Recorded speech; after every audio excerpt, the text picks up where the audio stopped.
জাসদ যারা গঠন করেছে তাদের একটা আকাঙ্ক্ষা ছিল একটা ন্যাশনাল গভর্নমেন্ট হবে, দেশ একটা ঐক্যবদ্ধভাবে যুদ্ধ করেছে, একটা ঐক্যবদ্ধভাবে দেশ গড়ার কাজ করবে, সেজন্য ন্যাশনাল গভর্নমেন্ট হলো ভালো। আওয়ামী লীগ ছাড়াও আরো অন্য যারা আছে সবাইকে নিয়ে একটা ন্যাশনাল গভর্নমেন্ট হোক, আমরা দেশ গড়ার কাজ করি। কিন্তু সেটা বঙ্গবন্ধু সে পথে উনি যান নাই।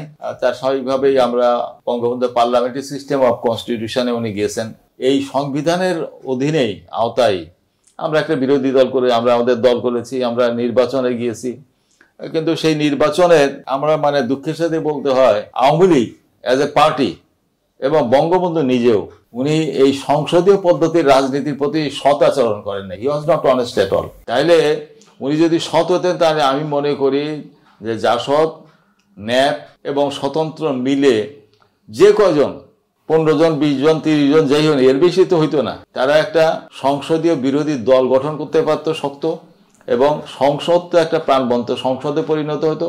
তাহলে অগণতান্ত্রিক যে সমস্ত কর্মকাণ্ডগুলো হয়েছে বলে অভিযোগ করা হয়, কখনো জাসদের বিরুদ্ধে কখনো অন্যদের বিরুদ্ধে, তাহলে সেই জিনিসগুলো আপনা আপনি সেগুলো কমে যেত। আমরা চেষ্টা করেছি সংসদীয় ধারায় থাকার জন্য।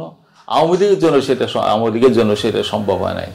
তার পরবর্তী পর্যায়ে আমাদের তো সবাই জেলে গিয়েছে। তারপর তো বঙ্গবন্ধু আওয়ামী লীগের বঙ্গবন্ধুকে মেরে ফেললো।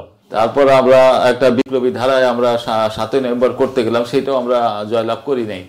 আমাদের সেটা ব্যর্থ হয়েছে। সেটার বেনিফিটটা ক্যাশ জিয়াউর রহমান সাহেব করেছে, এবং ইন্টারন্যাশনাল সাপোর্টে উনি নতুন রাজনৈতিক দল করে ওনার মতন উনি রাজনীতি করেছেন। আমরা 81 সালের পরে আমাদের দলটা আমরা পুনর্গঠিত, 81 সালের পরে দল পুনর্গঠিত করি, এবং তার পরবর্তী পর্যায়ে আমরা 90-এর আন্দোলন, এর মধ্যে দলের মধ্যে নানান মতভেদের কারণে দল ভেঙে যায়, অনেকগুলো ফ্র্যাকশন হয়। তারপরও একটা মূল ধারে আমরা 90-এর আন্দোলনটা করি। 90-এর আন্দোলনের মধ্যেও এই আন্দোলনের এত আত্মত্যাগ, কিন্তু জনগণের কল্যাণে আমরা সেটা নিয়ে আসতে পারিনি। এটা একটা সামগ্রিক সবারই একটা ব্যর্থতা। তারপরে এখন তো আমরা যার কারণে আমরা খুব যে কোনো মুভমেন্টে খুব সতর্ক এবং সংযতভাবে আমরা অগ্রসর হয়েছি বা চিন্তা করছি, সাপোর্ট করেছি।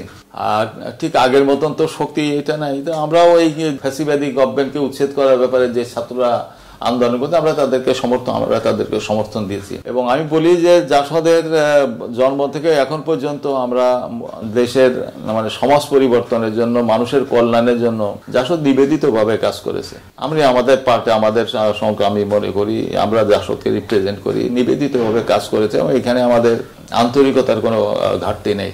যদিও আমাদের অনেকে পরিচিত নাম ফ্যাসিবাদী কর্মকাণ্ডে শরিক হয়েছে, তাদেরকে বিভিন্নভাবে রাজনৈতিক সাংগঠনিকভাবে সাপোর্ট দিয়েছে, সেটা জাসদের কর্মী সমর্থকদের জন্য সেটা খুবই দুঃখজনক। আমরা মনে করি যে জাসদ যে উদ্দেশ্য লক্ষ্য নিয়ে জন্ম হয়েছে, তাদের সেই ধারাটাকে ঠিক রেখে, সেই উদ্দেশ্য লক্ষ্য ঠিক রেখে দেশের সময় উপযোগী রাজনীতি জাসদ করতে সক্ষম হবে।